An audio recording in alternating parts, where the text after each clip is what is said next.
With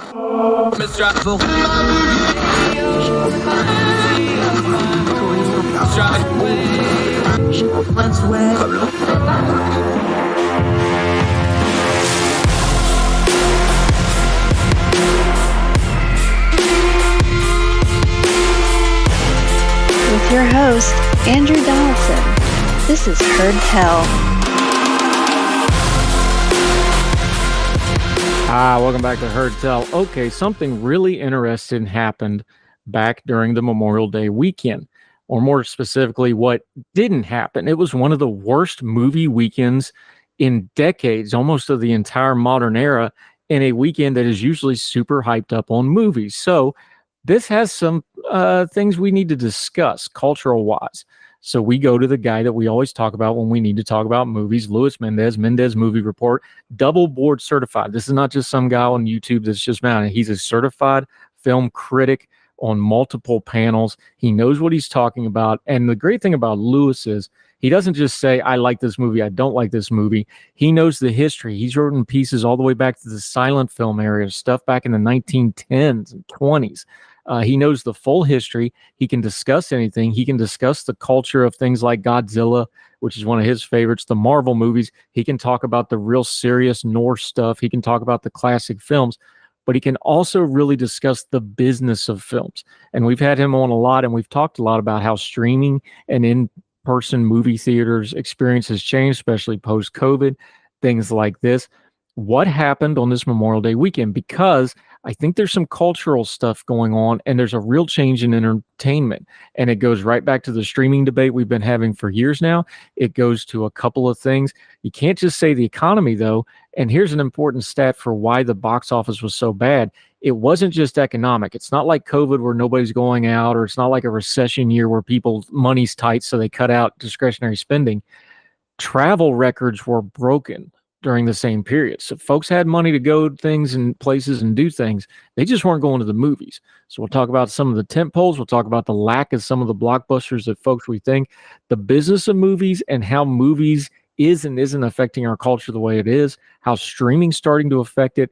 This is stuff that gets to our entertainment value, how we intake things like culture, and we love talking about it with Luis Mendez, Mendez Movie Report. Great guy, really knows what he's talking about. We always have a great conversation, and we'll have that conversation right after this on Heard Tell.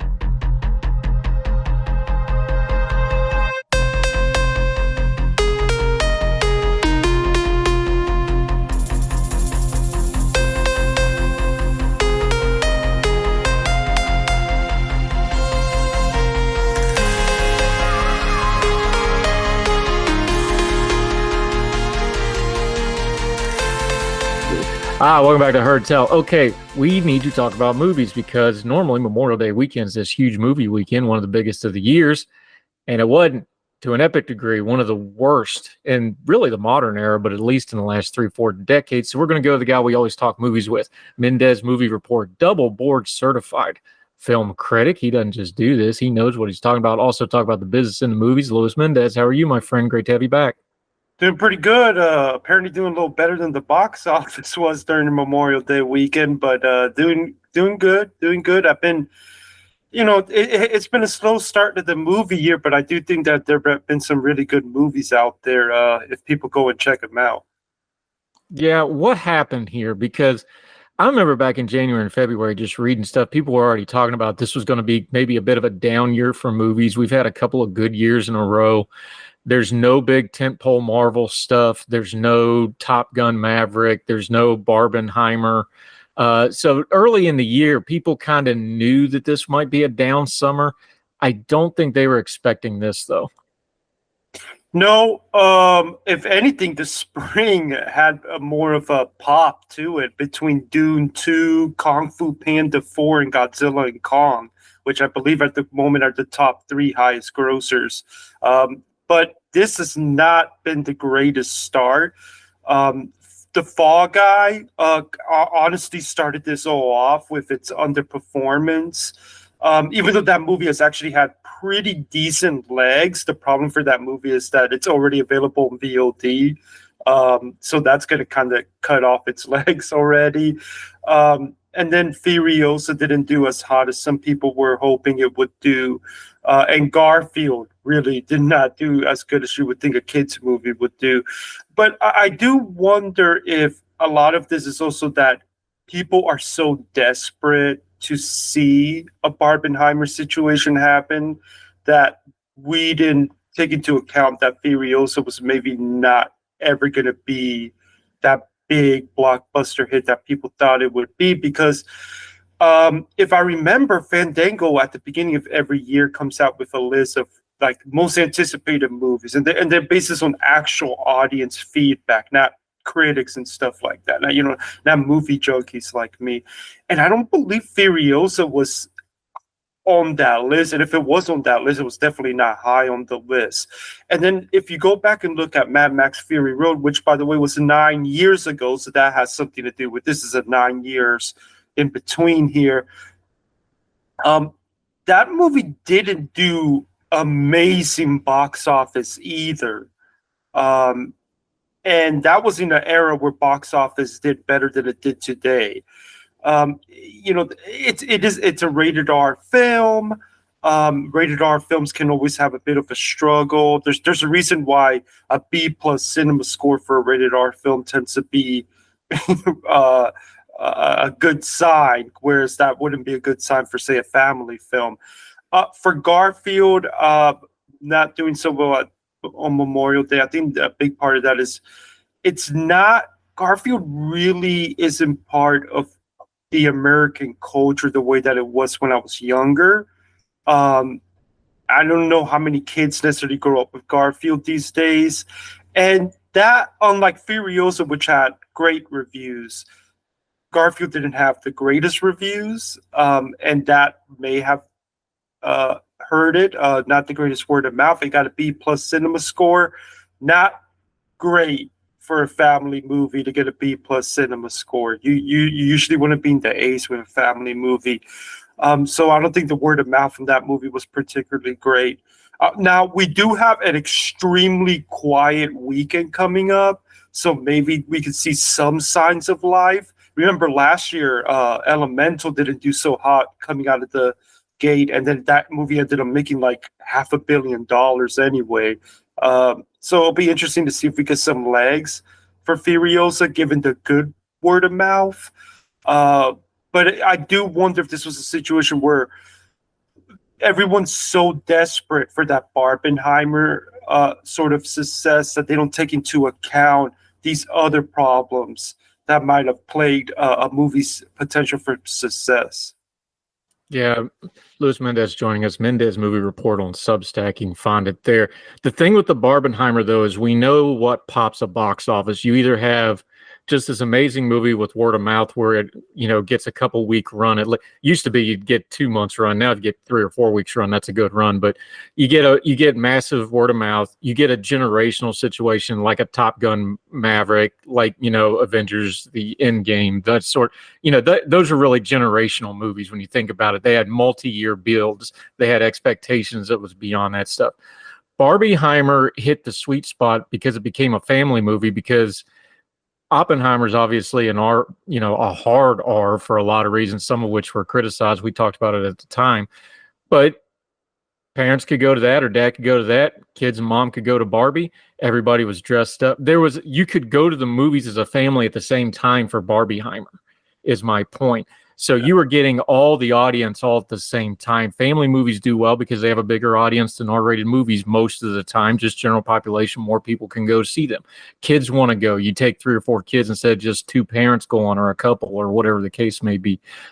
Doesn't this just go to the economics of the problems that theaters are having? Is if you don't have an event type situation, or you really don't have, just having a movie star ain't enough to get people in a theater anymore. Just having a good movie isn't really enough to get people in the theater anymore if it's not an event. And now we're going to talk about it in a minute with the business side of this. Everything's so front loaded to your movie opening on your business model because there's no DVD money anymore. There's no VHS money anymore. Isn't this the core of the problem of the movie theater experience in the whole? Is just like, if you don't have an event, you ain't getting a crowd. That's that simple, isn't it? Because we know this wasn't a recession thing. This wasn't a money thing. We had record travel this week. Memorial Day weekend. We know folks had money. They just weren't interested in what was offered. Yeah. And the problem is that we really have got into a situation where you got to make a big, big, big splash on opening weekend. Legs, they still happen. We saw it with Elemental last year, but it's harder to pull off because just 2-3 weeks after some of these movies come out, it's already on VOD. The studios are much easier to wave the white flag these days than they were in the past. I mean, like there are some classics of past years that when you look at their box office, you realize that those were movies that kind of had to get discovered and legged out. I believe, one of my favorite examples is the Santa Claus, the first one. That movie I don't think it even opened number one. I think it actually fell behind to the remake of Miracle on 34th Street. And then that just ended up legging out thanks to good word of mouth, ends up becoming a modern holiday classic. But then we have these situations where the studios now, before seeing if a movie can leg out, basically give up on it. So now you have a situation where you need an event film that's going to make such a big splash. The only event film, again, the event films that we've had this year are Dune and Godzilla and Kong, I guess you could say, because that made a bigger splash than even I expected it would that opening weekend. So it's weird because a movie making about $30 to $40 million on opening weekend in the old days felt like, okay, you can build off of this. This isn't a huge, massive stuff, but you can build off of this. You can get some good word of mouth and maybe have a respectable final box office haul.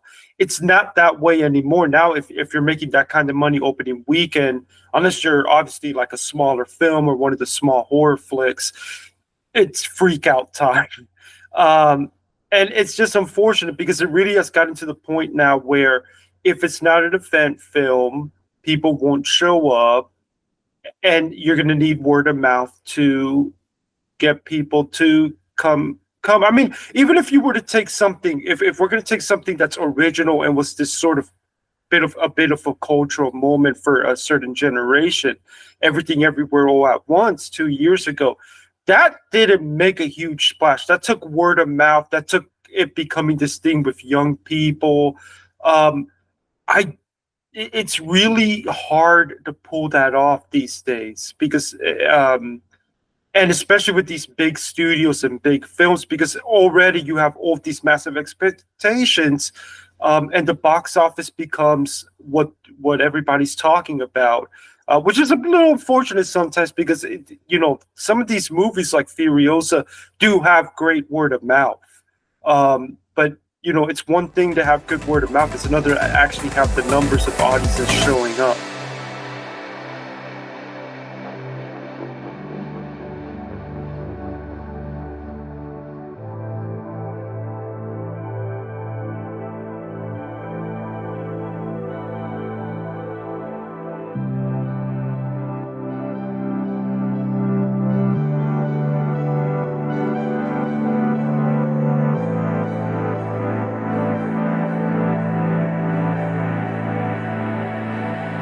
Yeah, Luis Mendez joining us. It's interesting we bring this up. Netflix's head, and I hope I'm getting his name right, Ted Sarandos, I think is his name. I hope I'm pronouncing that right. The head of Netflix, he's been there since the beginning, since the mail to the DVD box, right?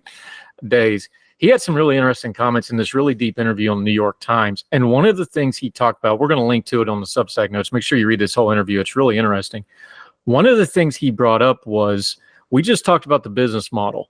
They've lost almost half of their revenue on opening a movie because you don't have the home digital. Everything's digital now. So you don't have DVD, VHS. That used to be almost like a second opening as far as the revenue for a movie came in.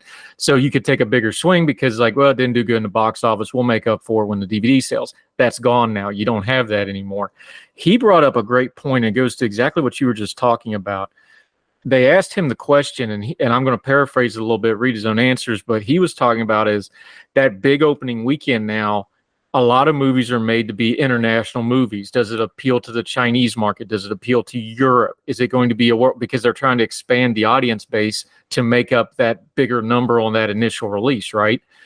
And what he was saying was something like Netflix, the streamers, where everything's getting more international. You can stream an international show. You can watch program like Gomorrah. It's an Italian, mobster kind of thing. I love that show. It's in Italian. You normally wouldn't find that without streamers. Things like this. Even a Downton Abbey, it came out on PBS, but it's an international thing.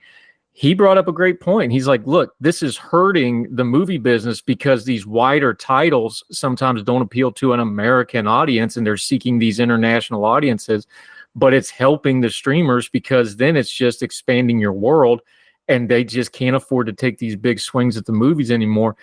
This business, people are talking about, they get tired of remixes and they get tired of remakes, and why doesn't Hollywood have any original ideas? There's some of that to it, but a lot of this is business driven in it because they've got this international market and they got to hit that initial number, and it's really affecting the product at the movie. And streamers don't have to worry about that. It's actually playing into the strength of the streamers. That's part of this streamer theater disconnect I don't think we talk about enough.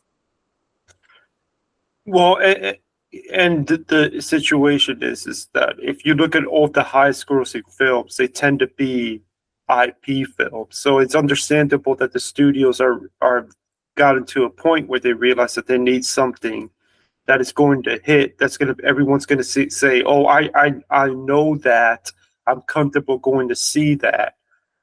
I would say that if the studios want to mitigate potential losses but still do original stuff, they should try to look into what the smaller places are doing, whether it be an A24 or Neon, and try to see if they could be a little bit more careful with their budgets to try to get some word of mouth going.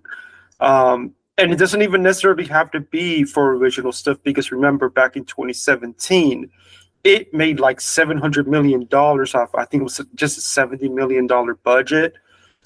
So I would say that one of the things that the studios need to do is to be careful with their budgets. Now, in terms of the Netflix component of this, everybody knows that, especially after what the pandemic conditioned people to do, is that streaming has become a bigger part of how people consume media. It's just, look, I love the movie theater experience. I'm a big into seeing movies on the big screen, but there are a lot of people who are part of my community of moviegoers that are in denial over how much more comfortable it is for someone to sit down at their own home, get their own popcorn, get their own soda, or drink of or alcohol of choice, and be able to choose from such a massive library from whatever streamer they use to discover TV shows to binge or movies to watch. And I've seen it even from looking at a app, the Letterboxd app, which has a very big hardcore cinephile community. But you notice when a movie is on a streamer on there, because all of a sudden it starts to explode on the Letterboxd app. You start seeing it because the Letterboxd likes to list what are the top movies being watched and such, and you'll see it on there like almost like it just came out in the theaters again. So this is something that's happening even for people who try to really hype up the movie theater experience. And it is a lot. You're right that there's a lot of international stuff that might be more easily discovered, and niches being found through streaming. I mean, remember Squid Game and what a massive big thing that was. That was supposed to be what it was. That was this South Korean thing that Netflix picked up, and then it suddenly exploded to become what it was. So I'm in agreement that there's definitely a streaming component. Now, that being said, in that same interview, he also made comments claiming that Barbenheimer would have been bigger on Netflix. I can't agree with that, because I think the situation is that one of the things that the theater experience could have over streaming is that with streaming, it does kind of feel like sometimes these big events that they have, particularly Netflix, it feels like it kind of comes and goes. Whereas with the theatrical experience, it does seem to stick around and really bleed into the cultural moment of that year or season, whatever you want to call it, however you want to define the zeitgeist. And that I think theaters still have over streaming. I mean, you look at something like Stranger Things, which is a massive thing for Netflix. It doesn't feel like that's seeped into the culture as much because it feels very like it comes and it goes. It comes and it goes.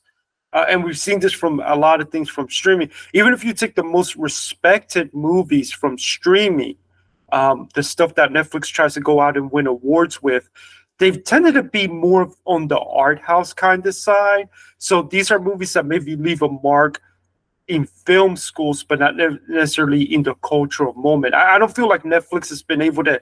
Maybe you can argue if they hit that with a few TV shows, but I don't feel like there's a movie that Netflix has been able to hit a cultural moment with.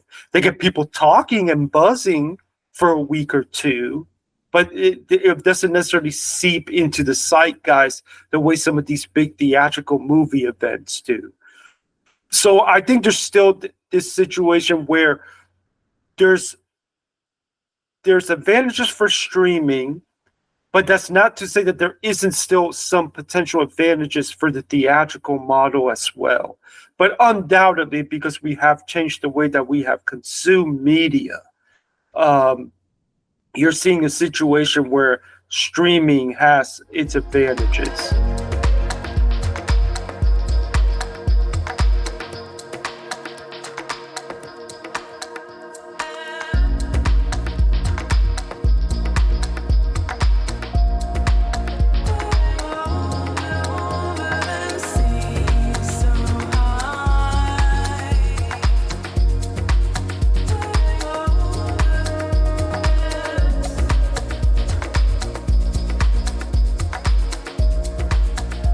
Yeah, Luis Mendez, Mendez Movie Report. I agree with you on the comment. I think he's wrong on the Barbieheimer thing because people were dressing up to go to Barbie. Like I saw when I went to the theater to see it with my kid. You know, my kid got me a Barbie t-shirt to wear to it with her because she knew I wasn't going to dress up. Yeah. But she's like, you got to do the t-shirt. I was like, fine, no problem. I'm a girl dad. I've done way worse than that. I promise you. People were dressing up for that. People wanted to see the atomic bomb go off. One part of the Barbieheimer thing, too, is Christopher Nolan has a lot of goodwill built up with an audience over a period of the last probably at least the last 15 years or so since the Dark Knight trilogy. So people trusted that this was going to be something worth spending money on. Those factors don't exist on Netflix. But here's where I think he's right. There's a quote in this piece. I'm talking about Tom Sarando's interview in the New York Times. We will link to it. I think this gets to the heart of this whole thing. He says, and I'm going to quote him here, he said, if there's one quote I wish I could take back, it would have been in 2012. I said, we're going to become HBO before HBO could become us. He's talking about Netflix. He's talking about streamers widely, but Netflix specifically. And he said, at that time, HBO was the gold standing. What I should have said back then is we want to be HBO and CBS and BBC and all those different networks. Prestige Elite program plays a very important role in the culture, but it's very small. It's a boutique business, and we're programming for 650 million people around the world. He's talking about what they call folding your laundry shows, which you watch while you're doing something else. Background noise, you're eating dinner on the couch. We don't think about movies. You know, I think we need to reframe the streaming argument a little bit because we talk about movies competing with at-home streamer movies. But I'll just take my own family, for example. You only have so much bandwidth for entertainment. Let's just broaden it out a little bit. For a 2-hour movie that you're going to spend at least another hour or more going to physically get to and get in and get back home and all that. 3 hours of entertainment is a big block of time for folks. We don't think of movie theaters competing with reality TV, but they are. We don't think of movie theaters competing with live sports, but they are. I know a lot of movie theaters now are showing NFL games on Sundays just for the business model, and I think it's a smart move. Netflix, Amazon's got NFL now. Netflix is trying to get it. The NBA contract's probably going to go to a streamer. You have all this. WWE just went to Netflix on a 10-year massive, huge deal. That's an every Monday night live event now. I think one of the things that's going to make this streamer thing is movies were a part of people's lives. Everybody went to the Friday night movie, right? Friday night date night, Saturday night family night. My local theater that we go to has Sunday classic movies on Sunday afternoon on cheap, real big. Gone with the Winds, Wizard of Oz. They'll play the classics, the old Ghostbusters, big movies on Sundays it's like $5 a ticket. You get to watch a classic movie. If so much of your sports and entertainment is on the streamers, for the next generation, I think he's completely correct here. It's not just being HBO. They're replacing networks. They're replacing going to the movies. The lifestyle of entertainment is getting condensed into these packages. I think that's what theaters are really having to compete with. It's not just the movies. It's just entertainment bandwidth. And I think they're losing. Yes. Yeah. And which is why if these theaters want to make money, they have to have these big event films, these big cultural moments. Kind of goes full circle to what we started the conversation with. I do think there's just been this conditioning where streaming is just able to have so much. And if you have a niche thing, and there's so many niche things out there for people now that they can explore, you could just, the streaming makes it much easier to do that. The theaters just are going to be are having a tough time to compete with that. And we are seeing the theaters trying to do what they can. I don't know about other people. When I grew up, there wasn't really that much, if any, alcohol being offered at the theater. Now I go to my local theater, they have a bar set up right there. The chairs all of a sudden have become much more comfortable. They got the leather chairs that recline back. They're doing the concessions have now expanded from just popcorn to we've got pizza, we got burgers, we got chicken tenders. And now they have these monthly subscriptions. If anybody's interested in maybe wanting to become a little bit more regular theater goer, I would highly suggest if you've got an AMC or Regal near you to look into AMC A-List, Regal Unlimited. It'll save you money, and it's an incredibly good discounts that you can get from them. But yeah, I'm in agreement with that. The question though is, can streaming, and I think if streaming ever figures this out, the theaters are really, really, really in trouble. Can streaming ever find a way to get that big cultural moment in the way that theaters can still deliver? If you ever see theaters, streaming ever find that out, and maybe not that they're doing more live events, they might be getting closer to that, then theaters are really in trouble, because now they can start saying, oh, we also have we don't just have the stuff that you can watch while you're working at home or doing your laundry. We have stuff that we now have the event that everybody is going to, and it's going to be around the water cooler at work talking about. And that at the very least is still keeping theaters in it. But I do wonder if streamers are going to get closer and closer to that moment where they do have that big event that they can talk about. Yeah, but we saw, I think during Luis Mendez joining us, I think the pandemic and the post-pandemic has shown the ceiling on that. Not that they can't have something trending or viral or something like that, but you have something like the Tiger King phenomenon. That wouldn't have been as big if the pandemic wasn't going on. Everybody's home. Remember, it was early in the pandemic. Everybody's stuck at home. So it's like, oh, let's all talk about this. I don't think you're going to have that. But that's why I bring up the sports contracts. Look, the NFL and the NBA, these are very progressive sports leagues. They see the train coming. The WWE was doing streaming before it got famous. Remember, they did their own channel before anybody else was doing it, because they realized, hey, we have to, content is more important than anything else. You got to own your content. These big companies see the train coming, and they've decided they're going to get on it before they wind up underneath it. So I think the sports stuff is telling. I think the movie stuff is telling. I think the entertainment stuff is telling with the streamers is they want those events. You can't replace anything like live sports, and they're going to overpay. NBC's they're talking about NBC's new NBA contract. They may lose $1 billion a year, and they don't care because they're so desperate for the eyeballs, right? This is big money stuff, and when you get something like the NFL, which is a cultural phenomenon that you can't match in anything else, and they're going to get a Sunday package next rights deal. I mean, it's going to happen. There's too much money, too much audience.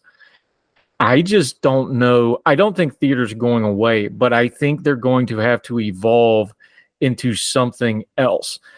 I know the AMC theaters where I can go and sit. Look, we've talked about it before. I don't like going to the movies, just the physical stuff. I don't like spending the money. I don't like the hassle.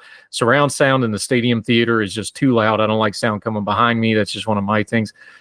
I don't mind the AMC model where I go and it's, 70, 80 people in the recliners, and it's a little smaller kind of setting. I kind of dig that, right? Like, okay, this ain't bad. I don't mind doing it. I watched the Napoleon movie in that kind of a setting.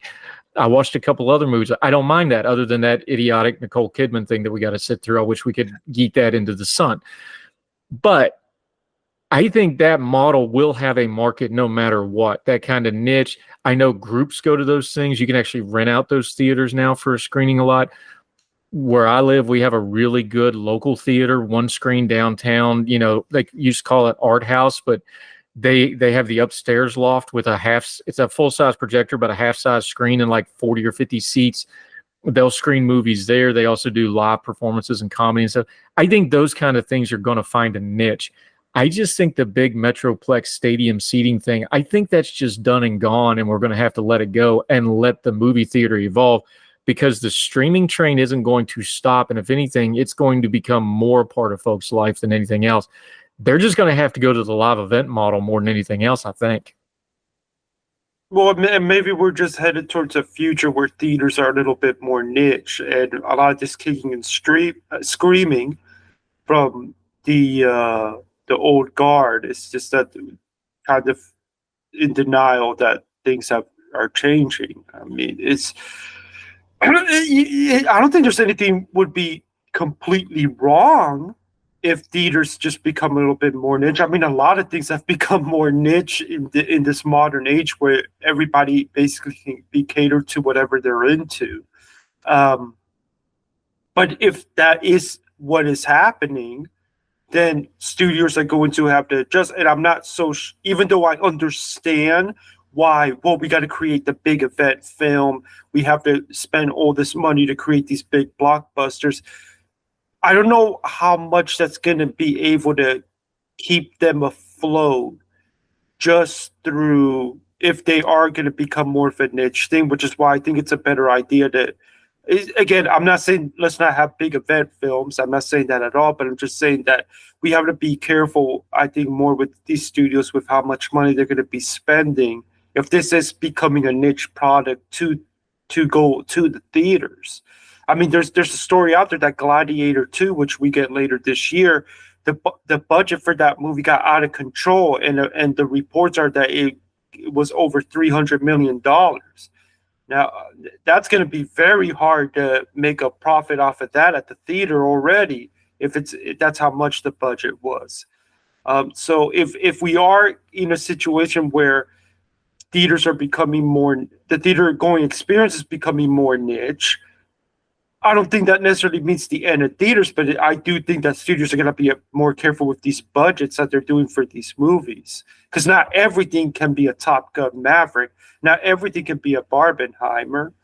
So I mean, just look at the two biggest, highest grossing films of this year so far, Dune 2 and Godzilla and Kong. We're still not talking about $1 billion hits.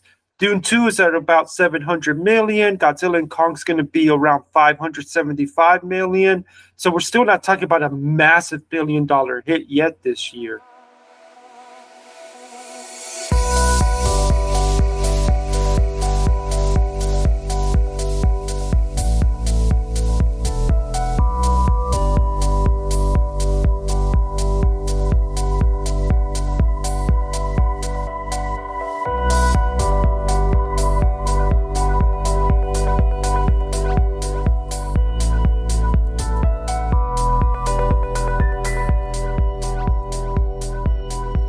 Yeah, Luis Mendez. All right, time we got left. I want to talk a little award stuff. It's not all doom and gloom out there. There's some good news. You love the award stuff. You just got out your latest Oscar update at ordinary-times.com. We'll link to it. Look, it's Dune and everything else right now as we finish up the Cannes Film Festival. It's Dune and everything else, but we also know the Academy kind of has this reactionary thing of when there's a heavy favorite, they're going to pick something to run against it out of the field, right? It's not just going to be Dune versus the field. The Academy folks are going to pick something to kind of push up against it. Human nature, it's just we got to have a horse race, just like in politics. The Oscars got to have a horse race. So if the question is, Denis Villeneuve's going to get his lifetime achievement here for Dune 2 and get all his flowers and all the awards, who's going to rise up to be the anti-Dune this season, you think? Well, I'm not even so sure that Denny's even going to get the best director. Like, I mean, if the Oscars were held today, he easily gets it. But the problem that how big of a snub would that be? Because let's be honest, he's getting it for both. Peter Jackson got it for 3 films. He'll get nominated or not nominated based on both films together. Let's just be adults, right? Even though it's the second one. Is that as big a snub as the audience folks, the regular folks would probably take? Like, look, this is a movie. There's the famous story of other directors running to him like, how did you make this when they screened it the first time, right? Yeah. How big a snub would that be for him to not even get like a nomination, let alone win? Like he's got to be the favorite to win that, but he may not win it because director's always kind of a screwy thing. Yeah. That's going to hit the audience, just the regular people, really weird, right? Well, it's going to be up to critics. I mean, he got snubbed for the first one, but it wasn't this major, oh my God moment. And that's exactly what they said. They're like, oh, well, because we know there's already a second one, it's going to be the Peter Jackson thing. He'll get the nomination for the last one as a kind of overarching thing. That's what people are expecting. To go to the wrestling terms, because we're both like the audience wants the title on Denis Villeneuve. And if they don't get it, they're not going to be happy. And it doesn't matter what kind of story you try to pass it off as, right? Right, but there is a third Dune coming, which could affect voters' minds into thinking, well, we want to see how he really completes this thing, because this is what Denny has been on record that he wants to put in Dune Messiah and kind of complete the whole Paul Atreides arc. But at the moment, Dune is the movie to beat. This is a little bit of a different situation though than when you had Oppenheimer last year, where that thing was just like, it came out and it was the movie to beat all the way to Oscar night, or even Everything Everywhere, where that build up. And by the time we got to the actual awards shows, it was just an unstoppable juggernaut, because we're in a weird situation where, because of the strikes, because of a lot of the things that are affecting the box office this year, the Best Picture race is so foggy and wide open. I still think there's a wide range of possibilities here. I can see a situation where some international players dominate the season. I can see more. I actually still think there's a possibility for Furiosa to sneak in there to get it nominated. And if that happens, that movie on a technical level is going to give Dune a lot of trouble and potentially split votes. I think there's a world where Wicked can get in if that ends up becoming this massive thing during Thanksgiving. There's a small film coming out in July called Sing Sing about incarcerated felons who are part of this program to do some theater acting. I've heard that's a massive crowd pleaser. And another thing that we don't know about how that's going to affect the season is it is an election year, and Hollywood is a blue town. And if the result goes a certain way, it could affect how they want to vote. Now, what they vote for the Oscars is not going to affect public opinion, but these voters are human beings. They get caught up in thinking this movie sends this message. And I think that's something that that is still unknown. Just think about this over how insanely early we still are in this. The Super Bowl, the World Series, the NBA Finals, the Stanley Cup Finals, the presidential election, the UK election, the Royal Rumble winner in the WWE will all still be decided to be decided before the Oscars. We are still in a super early stage, and at the super early stage, Dune is by default the front runner. I will be very surprised if it's still the front runner come the fall, when these fall festivals hit and the studios are presenting what they're going to campaign with. And another problem for Dune that's going to be happening this fall is we have Blitz, which is from Steve McQueen, the director of 12 Years a Slave. It's going to be about the London Blitz. I'm very doubtful we're going to have back-to-back World War II films win Best Picture, but that's the kind of potential technical juggernaut that comes in and can split votes with a Dune. So Dune is easily a lock. I think it's the only 100% lock at the moment to get a Best Picture nomination. But I would be very surprised if it holds on. The last movie that arguably was the front runner from the very beginning to the end was 12 Years a Slave, and that movie got a major scare at the end from Gravity.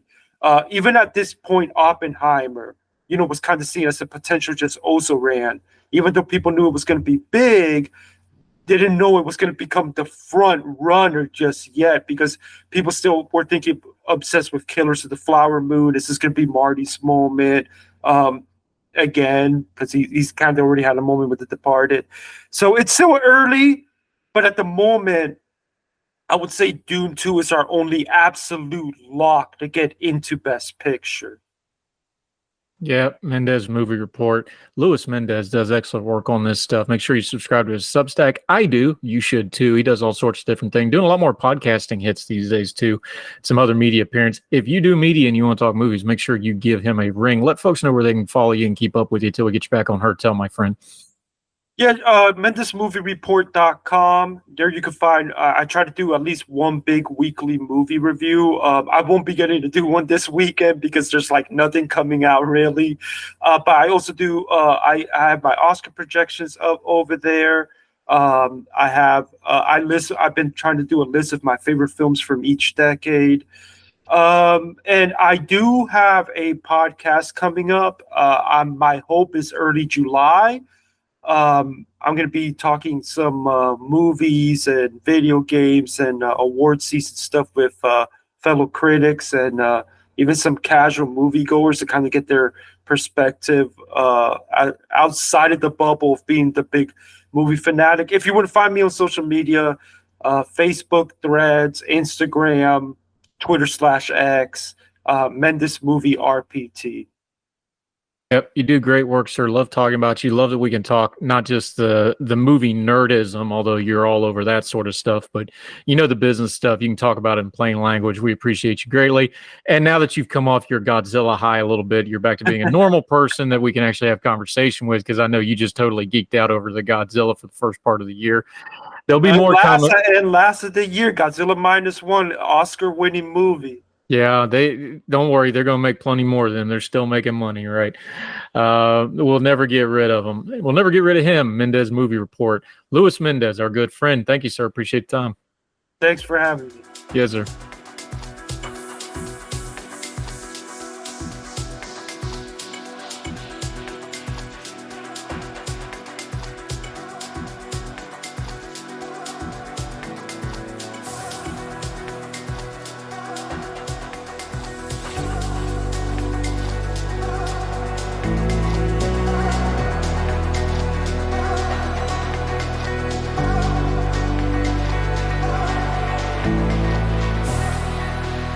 Welcome back to Heard Tell. So why do we talk about movies on here? Well, it's a cultural thing, but it's also something that's a smidge bit kind of crosses into one of my discomfort zones.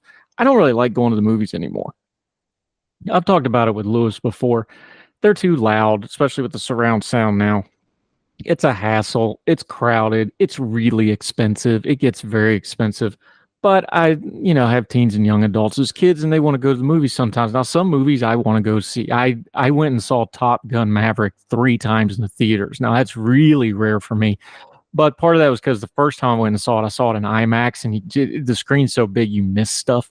So then I wanted to watch it at the normal theater I go to. But I will say this about the movie theater experience, especially when I spent a lot of time in Atlanta back in the fall and the winter because one of my kids was down there doing a program, and up even other places. But things like the new AMC theaters where they've kind of gone to a smaller theater thing. You have, 70 to 100 people. You get the recliners, that kind of thing. That kind of an environment's a little more appealing to me. So when I see theaters that do that, I'm a little more into it. The stadium style thing just has kind of killed me. And the other thing about the stadium is it's just so viscerally loud. I don't like it. I don't like surround sound. I don't like sound coming behind me. Now that's my own little, peculiarity why I don't like it. But the movies are a hassle. So unless it's something really exceptional, I'm just not going to go. Or unless one of the kids just really bugs me like, hey, go, and I'll go just to spend some time with them. The other problem is a lot of the movies just aren't very good. I remember I took my now 18-year-old, she wasn't quite 18 at the time. We went and saw the Napoleon movie. I'm a big history buff. That's the kind of movie I really like. And I'm glad I went and saw it because it was epic and it was a spectacle, but it also had a lot of problems. And I probably won't rewatch it because it was, I had some issues with it. And it was good as a movie making thing, but it wasn't a very good movie, if that makes sense. But this is why I bring Luis Mendez on to talk about movies, because I have a bias towards movies where I just don't like going to the movies. But a lot of people still go to the movies. And entertainment is a huge part of our culture. I don't know if it's a headwater or a tailwater of our culture, but it's still a part of our culture. And the changing things with streaming and the way entertainment works with the movies and Disney and Netflix and Amazon dominating everything, these things are important to our culture to understand. And if you don't think they affect our politics, you're crazy. As I've had Lewis bring up, Lewis actually used to do kind of data sets and maps and stuff for politics. So he knows what he's talking about with politics as well. And he went, heck with this, I'm going to go review movies for a living. And I don't blame him one little bit. But this stuff does affect, an election year, movie theater attendance changes. Movie awards are very political. Of course, we know there's a little bit of a bias in Hollywood. So Hollywood really likes to have, subversive movies that are against certain presidents they don't like and certain world leaders. Certain causes get more attention in Hollywood. And of course, my own maxim is the easiest way to get an award in Hollywood is to make a movie about Hollywood, because nobody loves Hollywood as much as Hollywood does. But even that sort of stuff's changing. We've seen, independent movies that target certain audiences do really, really well at the box office. These are all things that are worth talking about, and they're important parts of understanding our culture and understanding the times we live in, because remember, things like culture and politics is really a study in people, and how people want to be entertained, whether it's at the movies or streaming at home, is a good piece of insight into how that culture is currently going and what it's thinking and what it wants. Even when they say they don't know what they want, money talks.